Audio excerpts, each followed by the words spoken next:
I'm so excited this week. We are talking all things Read Across America. Now you know we love a resource. And on top of that, we love a free resource. A whole week of free. A whole week of free. Alert the press. We have a whole week of free Read Across America resources for you.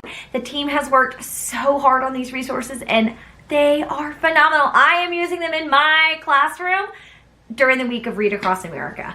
Talk about a dream. I have this resource for you as well as some great ideas for how you can get your students reading, learning, growing, and exploring to celebrate Read Across America.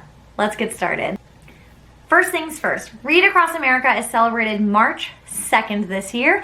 It is created, supported, and celebrated by the National Education Association. I want to make sure I said their name right.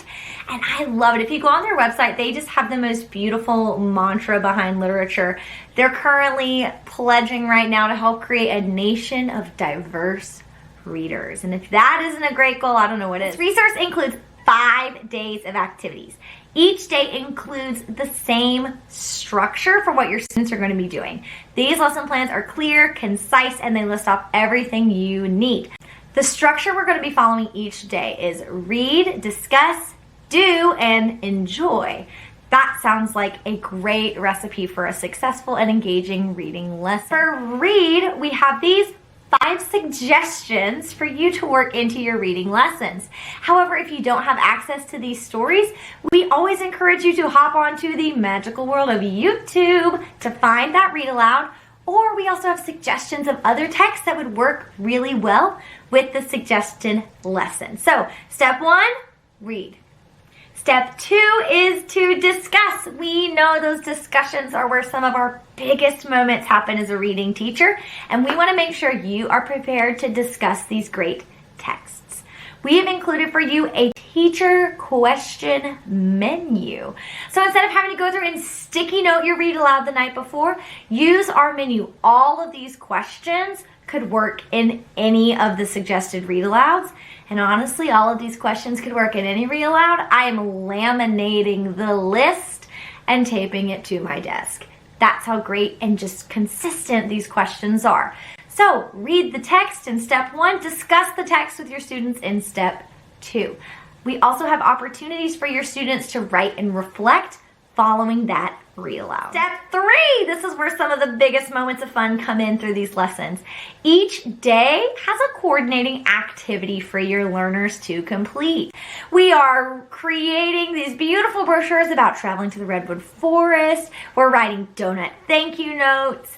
And before you know it, your kids are having a blast and they don't even realize they're learning. Talk about a dream. Get these students reading, get these students writing, and get them discussing the text in step 3 of do.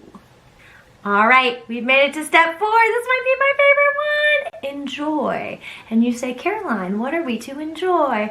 And Caroline says, a snack. We have suggestions for snacks that match each lesson. With our snack suggestions, they're totally optional, but we want to remind you that food is always fun.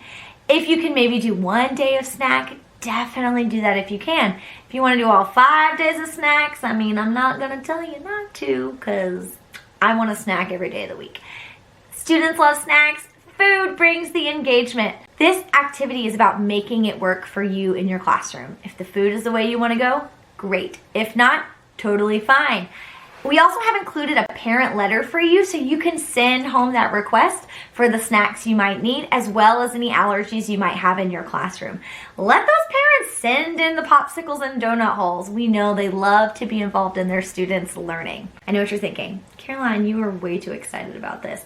And that is because I haven't even told you the funnest part yet. We have theme days planned for each of these days.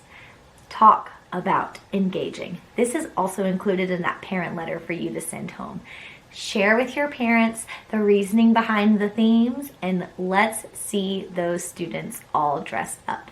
Here are the themes we are suggesting for your week, and I already have my dress up box pulled out of my closet ready to go. If you're doing a different read aloud that won't work with these themes, you have full permission to do what works for you. That's what this is about. Making sure the engagement is high in your classroom, but that it works for you and your kiddos and their needs. Maybe you only want to do one day of dress up, totally fine. Maybe you are doing no days of dress up, totally fine. As for me and my classroom, we will dress up every day. It is time to grab this resource. Get it working in your classroom, and let's not forget, it's free. I know you are excited. I am obviously absolutely jacked about this. It's gonna be so much fun, and that's the moment that I love in my classroom. When I am having fun and my students are having fun. Those are the best kind of lessons if you ask me. More importantly, the learning is really beautifully disguised within all that fun. They don't even realize they're reading, they're analyzing, they're writing and responding, they're creating, and they're snacking. They don't see all of the pieces. They're gonna go home and tell them all about how they read Pajama Day, they read with flashlights, they wrote a note to a friend, and their parent is gonna say, wow, did a lot of work today, didn't you? Doesn't feel like work when you're having fun though. Make sure you grab this resource. It's linked up above and down below in my description box. And as always, we hope you have a not so wimpy week. Bye!